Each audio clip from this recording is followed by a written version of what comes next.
পালাবাড়ি হাটের যে ঐতিহ্যবাহী মেলা অর্থাৎ চিলমারির ঐতিহ্যবাহী একটি মেলা চকবাজার মেলা, এটি অষ্টমী স্নানের পরের দিনেই কিন্তু হয়ে থাকে উপজেলার বালাবাড়িহাট যে স্কুল এবং আশেপাশে যে এলাকাটি রয়েছে ঠিক সে জায়গায়।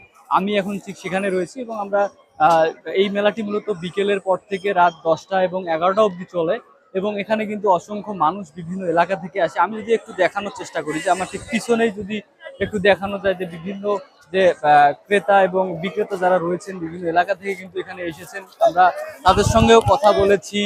তারা বলছিলেন যে আসলে নানা বয়সের শিশু থেকে শুরু করে যে আহ, আহ, বয়স্ক যারা রয়েছেন তারাও কিন্তু ঠিক এই এলাকায় এসেছেন এখানে এবং তাদের যে বিশেষ করে শিশুদের যে শৌখিন যে পণ্যগুলো রয়েছে, বিভিন্ন ধরনের খেলনা এই ধরনের যে পণ্যগুলো রয়েছে এই পণ্যের চাহিদা কিন্তু মোটামুটি অনেকটা বেশি।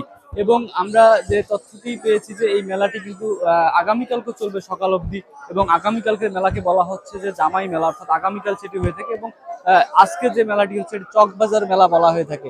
এবং এখানে কিন্তু বিশেষ করে যে খাবারের যে যে পণ্যগুলো পাওয়া যায় অর্থাৎ সাজ বাতাসা যেটিকে বলা হয় সেগুলোও কিন্তু এখানে বসেন এবং এই যে ক্রেতা এবং যারা রয়েছে বিভিন্ন হরেক রকমের যে নানা ধরনের যে আসবাবপত্র অর্থাৎ খেলনা, মাটির খেলনা থেকে শুরু করে বড় বড় মাছও কিন্তু এই বাজারে পাওয়া যায়, সেটির চাহিদা কিন্তু অনেকটা বেশি।